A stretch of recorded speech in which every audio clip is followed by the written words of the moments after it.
Josué capítulo 5. Circuncisión y Pascua en Gilgal. A. La segunda obra en Gilgal, una obediencia radical. 1. El temor de los enemigos de Israel ante la fe y la obediencia de Israel. Cuando todos los reyes de los amorreos que estaban al otro lado del Jordán al occidente, y todos los reyes de los cananeos que estaban cerca del mar, oyeron cómo Jehová había secado las aguas del Jordán delante de los hijos de Israel hasta que hubieron pasado, desfalleció su corazón, y no hubo más aliento en ellos delante de los hijos de Israel.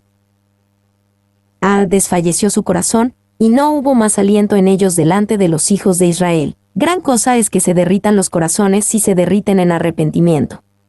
Pero a veces los corazones se derriten ante Dios y luego se solidifican nuevamente en un estado aún más difícil. B. Oyeron cómo Jehová había secado las aguas del Jordán delante de los hijos de Israel. Cuando nuestros enemigos espirituales ven que confiamos en Dios y estamos dispuestos a dar un paso en una fe obediente, incluso cuando parece una locura, instantáneamente pierden la confianza en su batalla contra nosotros. Y nosotros podemos olvidar, pero nuestros enemigos espirituales siempre recuerdan que si Dios es por nosotros, ¿quién contra nosotros? Romanos 8:31. Ellos saben que cuando realmente confiamos en Dios, su derrota está asegurada. 2:2-8, la circuncisión de Israel en Gilgal. En aquel tiempo Jehová dijo a Josué: hazte cuchillos afilados, y vuelve a circuncidar la segunda vez a los hijos de Israel. Y Josué hizo cuchillos afilados, y circuncidó a los hijos de Israel en el collado de Aralot.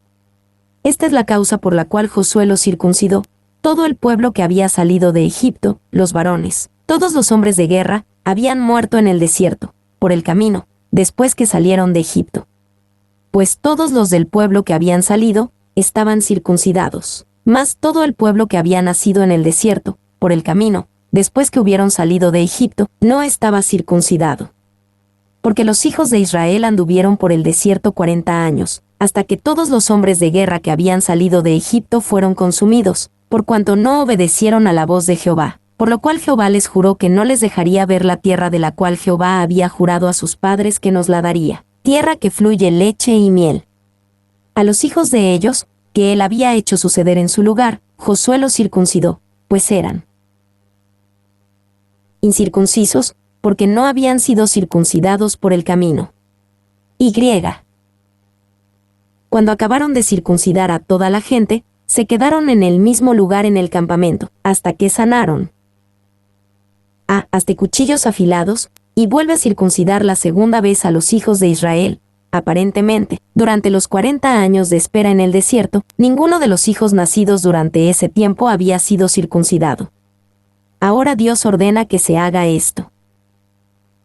Y Josué aclara la razón por la cual nació una nueva generación en el desierto, porque la generación anterior no obedecieron a la voz de Jehová, y no tomó por fe la promesa de una tierra que fluye leche y miel. 2. Esta nueva generación fue hecha suceder en lugar de la generación incrédula.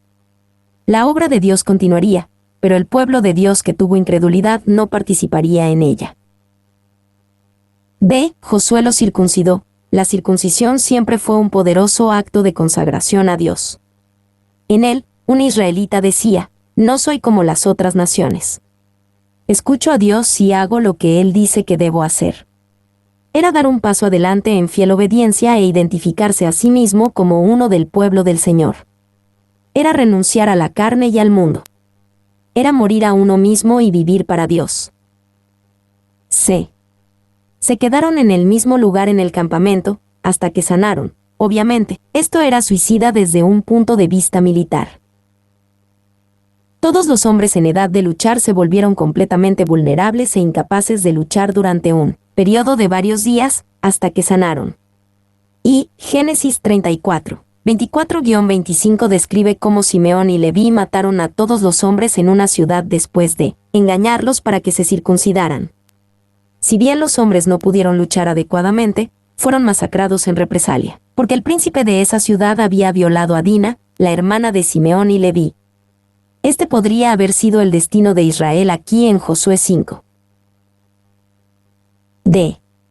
Hasta que sanaron, entonces, Israel no solo cruzó el Jordán en un lugar militarmente indeseable, justo enfrente de Jericó, el puesto de avanzada militar más fuerte de los cananeos, sino que también incapacitó a su ejército por varios días.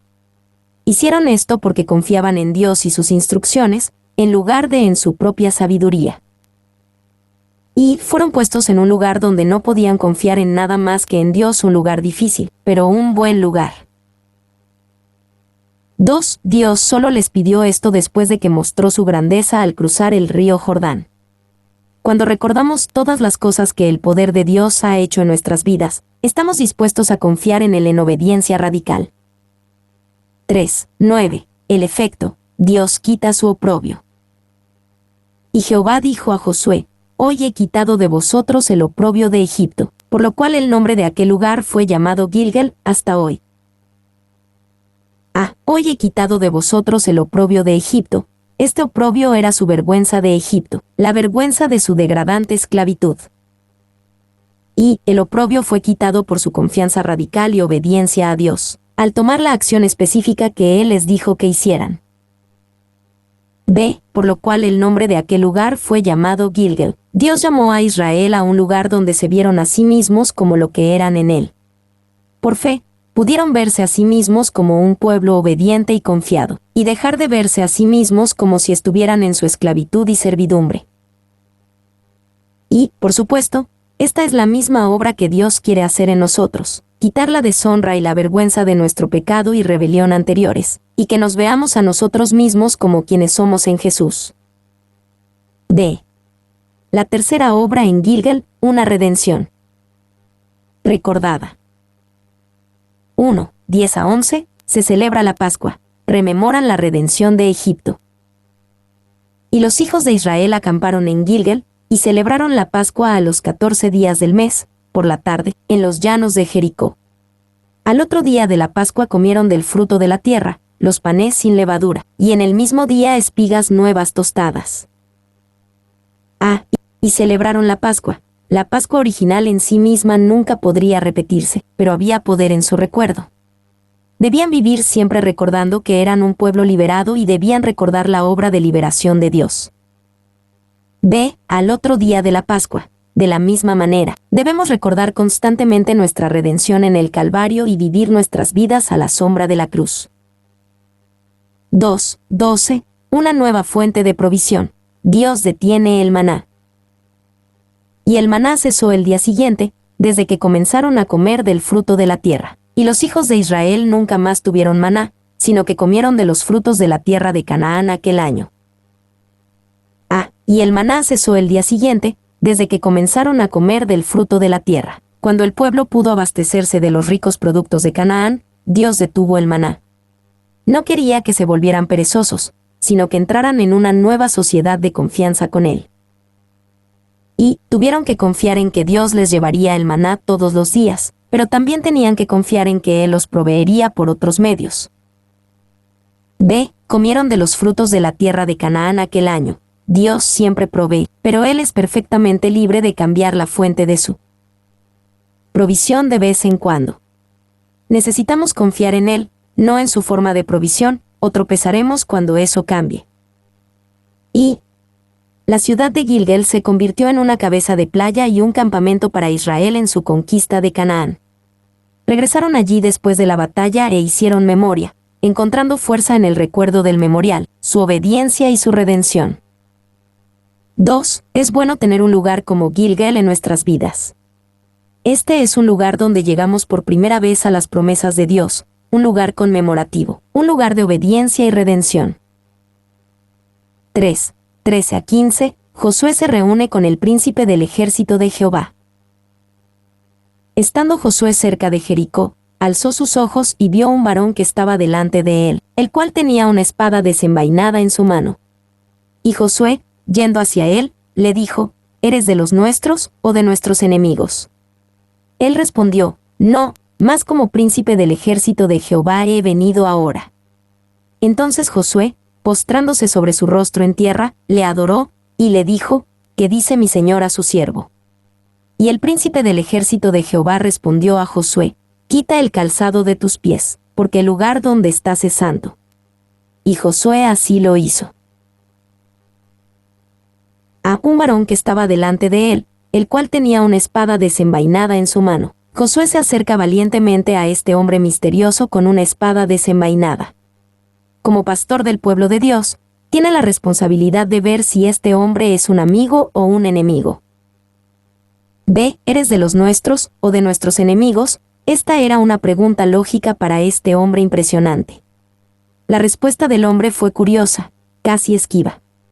No era una respuesta adecuada a la pregunta de Josué. Y, en cierto sentido, el hombre se niega a responder la pregunta de Josué porque no es la pregunta correcta y no es la pregunta más importante que se debe hacer en ese momento. 2. La pregunta realmente no era si el Señor estaba del lado de Josué. La pregunta correcta era si Josué estaba del lado del Señor. Sé príncipe del ejército de Jehová. Este era Dios mismo haciendo valer su rango sobre Josué, quien él mismo era un gran líder militar pero no era el príncipe del ejército. Y sabemos que este ser, parado ante Josué, era Dios. Aunque el título de príncipe del ejército de Jehová quizás podría aplicarse a un ángel, como Miguel, basado en un pasaje como Apocalipsis 12:7, el hecho de que Josué se postre y adore es incompatible con los ángeles, que nunca reciben adoración, Apocalipsis 22:8-9. 2. Ejército de Jehová aquí se usa de una manera que implica que los ejércitos comandados son ejércitos angelicales. Este es un ser que manda a los ángeles. 3. Además, Josué se refiere al ángel como mi Señor, pero sobre todo, la orden de quitarse las sandalias. Una imagen de nuestra humanidad y contacto con un mundo sucio, fue para Josué, que leyó y conocía Éxodo 3:4-6 porque estaba en la palabra de Dios. Prueba clara de que el hombre que estaba frente a él era la voz de la zarza ardiente.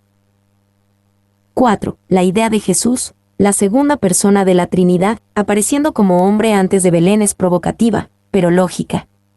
Sabemos que existía antes de Belén, Miqueas 5:2. ¿Por qué no ha de aparecer en forma corporal en ocasiones aisladas pero importantes? Esta idea también es evidente en pasajes como Génesis 18, 16-33, 32, 24-30 y Jueces 13, 1, 23. C. Y Josué así lo hizo. La total sumisión de Josué a Jesucristo muestra que él sabe quién está realmente a cargo. También es una garantía virtual de victoria para Israel. Cuando seguimos al príncipe del ejército de Jehová, ¿cómo podemos perder? ¿Y por qué vino Jesús a Israel en este momento estratégico? Había venido a instruir a Josué en el plan para capturar Jericó. Josué llevará a cabo un plan en el siguiente capítulo que es tan improbable que solo podría haber sido iniciado por mandato directo de Dios. Sobre todo, él había venido a conquistar a Israel antes de que Israel pudiera conquistar cualquier otra cosa en la tierra prometida. Tenían que ser conquistados por Dios y la sumisión total de Josué muestra que son conquistados por él. Este es el elemento que falta en una vida de victoria. Para muchos cristianos, no han sido, y no son continuamente conquistados por Dios. Mi nombre es Demim, soy tu asistente personal, mi sitio en internet es demim.es.tl.